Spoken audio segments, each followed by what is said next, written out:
आज से हम स्टार्ट करते हैं पी ब्लॉक एलिमेंट्स। ठीक है, मतलब पी ब्लॉक के तत्व या क्लास 12th का इनऑर्गेनिक का टॉपिक है। ठीक है, जिसमें से बिहार बोर्ड में 8 नंबर के क्वेश्चन आते हैं। तो सबसे पहले हम इसके बेसिक के बारे में बात करें, जिसके बेसिक आप पढ़ चुके होंगे इलेक्ट्रॉनिक विन्यास निकालने के लिए। ठीक है, तो यदि आपको इलेक्ट्रॉनिक विन्यास निकालने आता हो तो पी ब्लॉक को समझना बहुत ही आसान हो जाता है। तो सबसे पहले आप इलेक्ट्रॉनिक विन्यास को समझ लें, उसके बाद ही पी ब्लॉक को पढ़ें तो आपको बेहतर रिजल्ट मिलने वाला होगा। ठीक है, तो यदि हम पी ब्लॉक की बात करें तो पूरे आवर्त सारणी में जो ब्लॉक हैं वह 4 हैं। जैसे हम पढ़ चुके थे एस पी डी एफ जो है वो सबसेल की तरह कार्य कर रहे थे इलेक्ट्रॉनिक विन्यास के रूप में। ठीक है, तो वही एस पी डी और एफ जो है यह आवर्त सारणी में ब्लॉक के रूप में काम करते हैं। अगर किसी भी परमाणु का अंतिम इलेक्ट्रॉन यदि एस सबसेल में जाता है तो उसे हम कहते हैं एस ब्लॉक के एलिमेंट। यदि पी ब्लॉक में जाए तो उसे हमें पी ब्लॉक का करना होगा। और यदि किसी परमाणु का अंतिम इलेक्ट्रॉन डी या एफ उपसेल में प्रवेश करता हो तो उसे हम डी और एफ ब्लॉक के तत्व कहते हैं। चलिए कुछ एग्जाम्पल से हम समझने का प्रयास करते हैं। जैसे अगर हमसे पूछ दिया जाए कि बताएं ऑक्सीजन जो है वह किस ब्लॉक का एलिमेंट है। ठीक है, तो सबसे पहले हमें देखना है कि जो ऑक्सीजन है उसमें उसका जो इलेक्ट्रॉनिक विन्यास है वो क्या होगा। तो पहले हमें निकालना होगा इन सभी एलिमेंट का इलेक्ट्रॉनिक विन्यास। तो 1s2 2s2 और 2p4। अब यदि आपको मालूम करना है कि यह किस ब्लॉक के एलिमेंट हैं तो हमें बस देखना क्या होगा कि इसका अंतिम इलेक्ट्रॉन कौन से सबसेल में प्रवेश कर रहा है। ठीक है, तो अगर आप देखें तो ऑक्सीजन का जो लास्ट इलेक्ट्रॉन है वह पी सबसेल में प्रवेश कर रहा है। इसका मतलब यह पी ब्लॉक का एलिमेंट होगा। ठीक है, अगर कुछ एग्जांपल और लेते हैं, जैसे मान लिया जाए अगर हमसे पूछा जाए मैग्नीशियम के बारे में कि बताएं मैग्नीशियम जो है वह कौन से ब्लॉक का एलिमेंट है, तो क्या होगा 1s2 2s2 2p6 3s2। तो अब बताएं मैग्नीशियम का जो अंतिम इलेक्ट्रॉन है वह कौन से सबसेल में गया, एस सबसेल में। इसका मतलब मैग्नीशियम एस ब्लॉक का एलिमेंट होगा। ठीक है, तो आपको यदि इलेक्ट्रॉनिक विन्यास निकालने आता हो तो आप आसानी से मालूम कर सकते हैं कि कौन सा एलिमेंट कौन से ब्लॉक से बिलोंग करने वाला होगा। ठीक है, तो आपको बस इलेक्ट्रॉनिक विन्यास निकालने के लिए आना चाहिए। जैसे एग्जांपल और लेते हैं, अगर मान लें हम बात करते हैं मैग्नीज का। ठीक है, इसका होता है 25। तो अगर हम मैग्नीज का निकालें तो इसका विन्यास क्या आएगा 1s2 2s2 2p6 3s2 3p6 4s2 और 3d5। अब बताइए कौन से ब्लॉक का एलिमेंट है। तो इसका जो अंतिम इलेक्ट्रॉन है वो कौन से सबसेल में गया। सेल का मतलब होता है 1 2 3 4 जो यह नंबर लिखा हुआ है। ठीक है, और इसमें जो एस पी जुड़ा हुआ है वह होता है सबसेल, और इसके ऊपर जो नंबर होते हैं 2 6 या जो भी नंबर होगा वह इलेक्ट्रॉन की संख्या को डिनोट करने का काम करता है। तो आपको यदि मालूम करना है कि कोई भी परमाणु कौन से ब्लॉक का है तो आपको बस विन्यास निकालना है, और विन्यास निकालने के बाद यह देखना है कि उसका अंतिम इलेक्ट्रॉन कौन से सबसेल में गया। तो किस में गया, डी सबसेल में। इसका मतलब यह डी ब्लॉक का एलिमेंट होगा। ठीक है, तो किसी भी ब्लॉक का हम एलिमेंट निकाल सकते हैं या मालूम कर सकते हैं। अब हमें पढ़ना है पी ब्लॉक एलिमेंट, तो हम परिभाषा के रूप में कह सकते हैं कि जिस परमाणु का अंतिम इलेक्ट्रॉन पी सबसेल में प्रवेश करता है उसे हम पी ब्लॉक के तत्व कहते हैं। सिंपल सी बात है, अगर जाएगा एस सबसेल में तो उसे हमें कहना होगा एस ब्लॉक के तत्व, डी में जाने पर डी ब्लॉक के तत्व, और एफ में जाने पर उसे हम एफ ब्लॉक के तत्व कहते हैं। तो उसी प्रकार से यदि आपसे पूछा जाए कि पी ब्लॉक का तत्व हम किसे कहेंगे, तो हमें सिंपल कहना होगा किसी भी परमाणु का अंतिम इलेक्ट्रॉन यदि पी सबसेल में प्रवेश करता हो तो उसे हम पी ब्लॉक के तत्व कहते हैं। कोई दिक्कत नहीं होना चाहिए यहां तक। ठीक है, अब इसके आगे समझते हैं। तो हमें पता है कि आवर्त सारणी में जो वर्गों की संख्या है वो तो 18 है। ठीक है, अब उस 18 वर्ग में पी ब्लॉक में 6 वर्ग को शामिल किया गया है। तो आप ध्यान रखेंगे कि जो पी ब्लॉक है, ठीक है, यह वर्ग 13 से 18 तक है। जो पी ब्लॉक के जो एलिमेंट हैं वह वर्ग 13 से 18 तक के बीच में आने वाले होंगे। ठीक है, तो सबसे पहले हम समझते हैं कि आखिर हमें इसमें पढ़ना क्या है। तो वर्ग 13 और वर्ग 14 जो है यह आपको पढ़ना होता है फर्स्ट ईयर में। ठीक है, और वर्ग 15 से 18 तक हमें पढ़ना होता है सेकेंड ईयर की क्लास में। लेकिन यदि आप ओवरऑल लेके चले तो आपको पी ब्लॉक जो है वो 13 से 18 तक के बीच में बनने वाला होता है।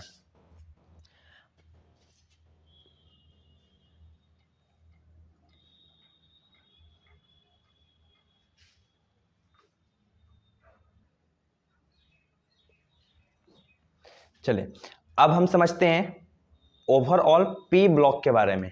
तो आप जैसे समझ चुके होंगे कि पी ब्लॉक में जो वर्गों की संख्या है वह वर्ग 13 से 18 तक शामिल किए गए हैं। ठीक है, तो वर्ग 13 से अगर हम बात करें तो वर्ग 13 में जो एलिमेंट हैं वह boron, aluminium, gallium, indium, thallium. उसी प्रकार से 14, 15, 16, 17 और 18 में। तो हमारे क्लास 12th में जो पढ़ने का जो टॉपिक है वह है 15 से 18 तक। ठीक है, लेकिन अगर हम बात करें इस पूरे इलेक्ट्रॉनिक विन्यास का कि पी ब्लॉक का जो सामान्य इलेक्ट्रॉनिक विन्यास है आखिर वह क्या होता है। ठीक है, तो अगर हम गौर करें तो सबसे पहले हम इन सभी एलिमेंट का इलेक्ट्रॉनिक विन्यास निकाल के चेक करना चाहेंगे। तो अगर हम निकालते हैं बोरॉन का तो इसका होता है 5। ठीक है, या फिर आप इसमें मालूम करना चाहें कि कौन सा एलिमेंट का परमाणु संख्या क्या है, तो सबसे पहले आपको इतना तो ध्यान रखना पड़ेगा कि कम से कम आप एक एक एलिमेंट का ध्यान रख सकें। ठीक है, कि एक एक परमाणु का जो परमाणु क्रमांक है वो क्या होता है। तो बोरॉन का कितना होगा 5, कार्बन का 6, नाइट्रोजन 7, ऑक्सीजन 8, फ्लोरीन 9, नियॉन 10। ठीक है, जब हम वर्ग में ऊपर से नीचे की ओर आते हैं तो एक निश्चित अंतराल के बाद उसके परमाणविक संख्या में चेंज देखने को मिलता है। अब वह निश्चित अंतराल क्या है, तो हम कहीं ना कहीं पढ़ चुके होंगे पहले क्लास 10th में 2, 8, 8, 18, 18, 32 के बारे में। ठीक है, जिसे हम मैजिक नंबर भी कहते हैं। तो यह आपका हो गया 2, 8, 8, 18, 18, 32। ठीक है, अब इसका हम यूज कैसे करते हैं वो समझिएगा। जैसे हमें मालूम है कि नाइट्रोजन का होता है कितना 7, और यदि हमें निकालना है फास्फोरस का तो हमें इसमें कितना ऐड करने की आवश्यकता है 8। अगर हम इस वर्ग के बारे में बात करेंगे तो हमें इसमें 8 ऐड करना पड़ेगा इसके ऊपर वाले वर्ग में। अगर हमें निकालना होगा फोर्थ वर्ग में तो हमें इसमें 18 ऐड करना पड़ेगा, उसके नेक्स्ट में 18 और लास्ट में हमें 32 ऐड करना पड़ेगा। तो अगर हम बात करें फास्फोरस का तो नाइट्रोजन का तो 7 है, और यदि हमें निकालना फास्फोरस का है तो हमें 7 में कितना ऐड करना पड़ेगा 8। ठीक है, तो 7 और 8 कितना हो जाएगा 15। तो यह 15 जो है यह होगा परमाणु क्रमांक किसका फास्फोरस का। अगर हमें निकालना है आर्सेनिक के लिए तो आर्सेनिक का निकालने में हमें कितना ऐड करना पड़ेगा 18, किस में इस 15 में से। तो अगर आप 15 में 18 को ऐड करें तो क्या बनने वाला होगा 15 + 18 33, और अगर हम 33 में जोड़ते हैं 18 तब निकल जाएगा किसका एसबी का कितना आएगा 51, और अगर हम इस 51 में ऐड करते हैं 32 को तब यह निकल जाएगा बिस्मथ का परमाणु क्रमांक 83। तो आप किसी भी वर्ग का परमाणु क्रमांक जो है वह आसानी से इस नंबर से निकाल सकते हैं। जैसे मान लें अगर हमें निकालना है क्लोरीन का, ठीक है, तो फ्लोरीन का तो होता है 9। अगर हम निकालना चाहे क्लोरीन का तो हमें इस क्लोरीन के निकालने में हमें कितना ऐड करना पड़ेगा 8। तो 9 और 8 कितना हो जाएगा 17, तो इसका हो जाएगा कितना 17। अगर निकालना हो आपको ब्रोमीन का तो क्लोरीन का तो 17 है, और ब्रोमीन निकालने में हमें कितना ऐड करना पड़ेगा 18। तो 17 और 18 कितना हो जाएगा 35। और अगर आपको निकालना होगा आयोडीन का तो इस 35 में कितना जोड़ना पड़ेगा 18, कितना आ जाएगा 53। और लास्ट यदि आपको निकालना हो एस्टैटिन का तो हमें इसमें जोड़ना पड़ेगा 32, इसका मतलब 85। बड़ा सिंपल है, तो आप इसमें किसी भी वर्ग का आप निकाल सकते हैं। ठीक है, चलिए अब हम बात करते हैं कि आखिर पी ब्लॉक का जो सामान्य इलेक्ट्रॉनिक विन्यास है वह क्या होगा। तो इसे मालूम करने के लिए हमें सबसे पहले इन सभी एलिमेंट का निकालना होगा क्या इलेक्ट्रॉनिक विन्यास निकालना होगा। तो अगर हम निकालते हैं बोरॉन का तो इसका आता है 1s2, शायद आपको यहाँ नहीं दिख रहा हो, इसका आएगा 1s2, 2s2 और 2p 1, जो कि 5 तक ही निकालना होगा हमें। अगर हम निकालेंगे कार्बन का तो इसका आएगा 1s2 2s2 और 2p2। अगर निकालते हैं नाइट्रोजन का, इसका होगा 1s2 2s2 और 2p3। ऑक्सीजन का बात करेंगे तो 1s2 2s2 2p4। फ्लोरीन में 1s2 2s2 2p5 और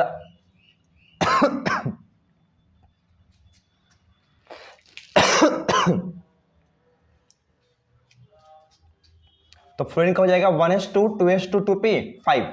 अब यहां पे आपको ध्यान रखना है कि जो हीलियम है इसका परमाणविक क्रमांक होता है 2, ठीक है। और हीलियम का अगर आप विन्यास निकाले तो यह आएगा 1s2, जो कि s ब्लॉक का एलिमेंट है, लेकिन हीलियम अपवाद में है। यह s ब्लॉक का होते हुए भी इसे हम p ब्लॉक में रखते हैं, क्योंकि हीलियम जो है यह एक अक्रिय गैस है और आवर्त सारणी में जितने भी अक्रिय गैस हैं उन सभी को वर्ग 18 में शामिल किया गया है, ठीक है। तो आप ध्यान रखें कि हीलियम जो है वह s ब्लॉक का तो एलिमेंट है, लेकिन s ब्लॉक का होते हुए भी उसे हम p ब्लॉक में रखते हैं। क्यों? क्योंकि यह एक अक्रिय गैस का एलिमेंट है, ठीक है। अब हमें निकालना होगा नियॉन का, तो इसका क्या आएगा विन्यास, आप यहां देख रहे नियॉन का, इसका होगा 1s2 2s2 और 2p6। अब बताएं ओवरऑल पूरे p ब्लॉक का सामान्य विन्यास क्या होगा। तो अगर हम बात करें पूरे p ब्लॉक का, ठीक है, कि पूरे p ब्लॉक का जो इलेक्ट्रॉनिक विन्यास है वो क्या होगा, तो अगर आप देखें तो इन सभी के लास्ट में आ रहा होगा 2p 2p 2p 2p 2p और 2p। केवल आप हीलियम को छोड़ दें, अपवाद में है, शुरुआत में बोल चुके हैं। तो अगर हम चाहें लिखने के लिए तो पूरे p ब्लॉक का जो सामान्य इलेक्ट्रॉनिक विन्यास है वह हो जाएगा NS2, जहां n का मतलब कोई ना कोई नंबर होगा। आप देखें तो सभी में S2 मिल रहा होगा, ठीक है। और NP 1 से 6 तक, यह हो जाएगा पूरे p ब्लॉक का सामान्य इलेक्ट्रॉनिक विन्यास NS2 NP 1 से 6। अब ऐसा हम क्यों कर रहे हैं, क्योंकि अगर आप देखें इन सभी का बाहरी सेल का विन्यास, ठीक है, तो इसका बाहरी सेल क्या होगा 1 या 2, तो 2 होगा। अब आप देखिए अगर 2 का विन्यास तो क्या है 2s2 2p1।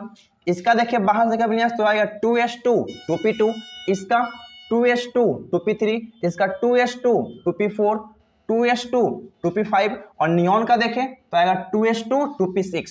तो अगर हम इन सभी एलिमेंट का बाहरी सेल का विन्यास यदि हम ऑब्जर्व करें तो सभी में कहीं ना कहीं 2s2 मिल रहा है, तो यहां कर दिया गया NS2, ठीक है। और अगर बात करेंगे p में तो किसी में p में 1 है, किसी में p में 2 है, किसी में 3 4 5 और 6।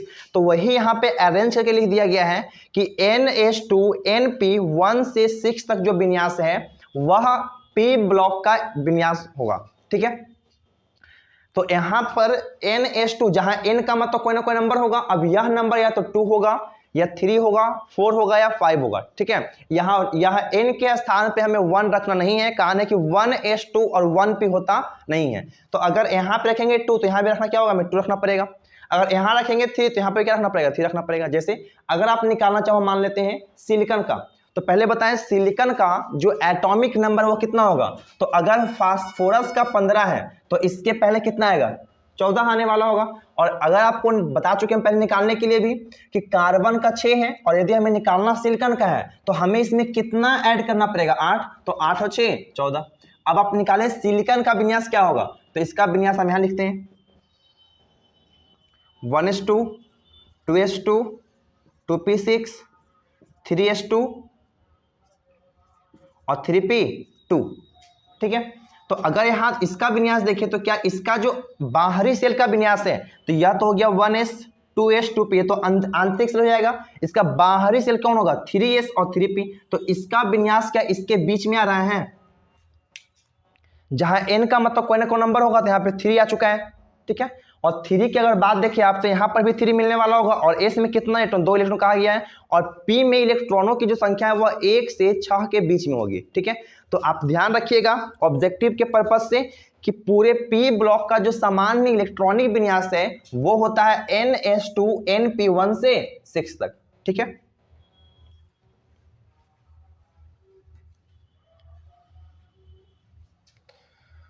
चलिए अब अगर आपसे पूछा जाए स्पेशल कोई एक वर्ग के बारे में, या तो हम पॉइंट निकाल चुके हैं पी ब्लॉक, इससे ज्यादा आपको पी ब्लॉक पढ़ना भी नहीं है, ठीक है, इतना ही होता है। अगर आपको निकालना होगा किसी एक वर्ग के बारे में कि किसी एक वर्ग का जो सामान्य विन्यास है या जो जनरल इलेक्ट्रॉनिक कॉन्फ़िगरेशन है वो क्या होगा, ठीक है। तो अगर हमें मान लो निकालना है वर्ग 15 का कि सामान्य विन्यास क्या होगा, तो हम निकालते हैं पहले दो एलिमेंट का, जिसमें हम नाइट्रोजन तो निकाल चुके हैं, अब निकालते हैं फास्फोरस का। तो इसका विन्यास क्या आएगा, हम यहां निकालते हैं 1s2 2s2 2p6 3s2 और 3p3। अगर आप देखें नाइट्रोजन और फास्फोरस का बाहरी सेल का विन्यास, जब कभी भी हमें निकालना होता है सामान्य इलेक्ट्रॉनिक विन्यास, तो हमें बाहरी सेल को ही ऑब्जर्व करना होगा, ठीक है। तो अगर आप देखें आप इसका बाहरी सेल का विन्यास, तो बाहर में इसका क्या चुका है 3s2 और 3p3, इसके बाहर में 2s2 2p3, ठीक है। और अगर आप निकालते हैं आर्सेनिक का भी विन्यास, ठीक है, तो आर्सेनिक का विन्यास अगर निकाले तो इसका बाहरी सेल का इसका विन्यास हम यहां निकालते हैं 1s2 2s2 2p6 3s2 3p6 4s2 और 4s2 के बाद 3d आएगा 3d10 और 4p3। देखिए 33 आ चुका होगा, 2 और 2 4 6 10 12 18 20 10 30 और 3 33। अब बताएं इसका बाहरी सेल कौन सा होगा, थर्ड या फोर्थ? तो फोर्थ आने वाला होगा, एक यहाँ पर 4 है और कहीं 4 है, तो एक यहाँ पे 4 आपको मिलने वाला होगा। तो इसका मतलब इसका जो बाहरी सेल का विन्यास है वो हो गया क्या 4s2 और 4p3। अब आप इन तीनों का देखिए सामान्य विन्यास क्या होगा, तो इसका है 2s2 2p3, फास्फोरस का है 3s2 3p3, आर्सेनिक का क्या आ गया 4s2 और 4p3। तो हम चाहे तो लिख सकते हैं कि वर्ग 15 का जो सामान्य विन्यास है वह हो जाएगा ns2, जहां n का मतलब कोई ना कोई नंबर होगा, और np3, जो देख ले 2s2 2p3 3s2 3p3, बस चेंज क्या हो रहा है नंबर, 2 से 3 3 से 4, बाकी s में यहां पर भी 2 इलेक्ट्रॉन, यहां भी s में 2 इलेक्ट्रॉन, और यहां पर भी कितना है 2 इलेक्ट्रॉन है। p में देखें तो 3 इलेक्ट्रॉन, p में 3 इलेक्ट्रॉन और p में 3 इलेक्ट्रॉन। तो हम कह सकते हैं कि वर्ग 15 का जो सामान्य इलेक्ट्रॉनिक विन्यास है वह हो जाएगा ns2 np3 ns2 np3, और जहां n का मतलब कोई ना कोई नंबर होगा, यहां तक दिख रहा है, हाँ ठीक है ns2 np3।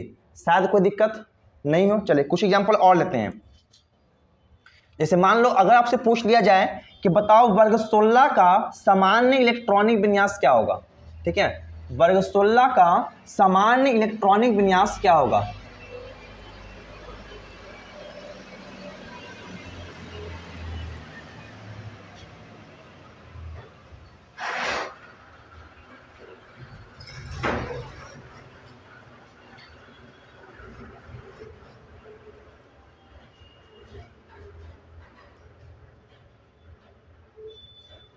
देखो तो जिस प्रकार से हम निकाले हैं वर्ग 15 का ns2 np3, उसी प्रकार से आप किसी का भी निकाल सकते हो। अगर हमें निकालना है वर्ग 16 का तो हम इसमें पहले निकालते हैं 2 एलिमेंट के बारे में, ठीक है। तो ऑक्सीजन का तो निकाल चुके हैं 1s2 2s2 2p4, सल्फर का होता है 16। अब इसका निकाले विन्यास क्या आएगा, तो 1s2 2s2 2p6 3s2 और 3p4। कुछ समझ में आ रहा है? इसके बाहरी सेल का विन्यास आपको केवल ऑब्जर्व करना है। तो इसके बाहर में क्या मिला 2s2 2p4, इसके बाहर में क्या मिल रहा है आपको, तो 3s2 और 3p4। इसका मतलब वर्ग 16 का जो विन्यास होगा उसमें केवल चेंज क्या मिलेगा, 2 के जगह पे 3 के बाद 4, लेकिन s में यहां पर भी 2 इलेक्ट्रॉन, यहां पर भी कितना है 2 इलेक्ट्रॉन, p में यहां पर 4 इलेक्ट्रॉन, और यहां पे भी p में कितना है 4 ही इलेक्ट्रॉन है। इसका मतलब हम लिख सकते हैं कि वर्ग 16 का जो सामान्य इलेक्ट्रॉनिक विन्यास है वह होता है ns2 और np4। सिंपल। अब सिंपल निकालो कि वर्ग 15 के यदि ns2 np3 है तो 16 में क्या होगा, एक एक्स्ट्रा बढ़ने वाला होगा p में, तो 3 से क्या हो जाएगा 4। 17 क्या होगा ns2 np5, चूंकि एक और बढ़ने वाला होगा, 18 का क्या होगा NH2NP 6, तो सिंपल हो गया। अगर हम इसके पहले आएंगे तो पहले में क्या होगा, P में इलेक्ट्रॉन कम होने वाला होगा, तो NH2 और NP 2, जो कि 3 से 1 कम क्या 2 आएगा। और अगर बात करेंगे वर्ग 13 का तो इसका क्या हो जाएगा NH2 और NP 1, सिंपल। तो आपके एग्जामिनेशन में सिंपल सा क्वेश्चन पूछा जाता है। पहला क्वेश्चन पूछा क्या जाएगा कि वर्ग या पी ब्लॉक का जो सामान्य इलेक्ट्रॉनिक विन्यास है वो क्या होता है, तो लिखवा चुके हैं NH2 और NP 1 से 6 तक, ठीक है। और अगर बात करेंगे स्पेशल हम केवल वर्ग 13 का तो NH2 होगा, और पहले ही कह दिया गया कि NP 1 से क्या होगा 6 तक, तो पहले क्या आएगा NP 1, तो NP 1 किस में होगा 13 में, NP 2 14 में, 15 में NH2 NP 3, 16 में NH2 NP 4, 17 में क्या होगा NH2 NP 5 और 18 में NH2 NP 6, ठीक है। तो आज का क्लास यहीं तक रखते हैं, इसके आगे हम पढ़ेंगे वर्ग 15 से, ठीक है, जिसमें हम केवल इन 5 एलिमेंट के बारे में अध्ययन करने का प्रयास करेंगे। तो आज का क्लास यहीं तक, आप पहले इसको आराम से समझ लें। यदि आपको कोई दिक्कत होता है तो आप कमेंट करें, उसका रिप्लाई आपको जरूर दिया जाएगा, ठीक है।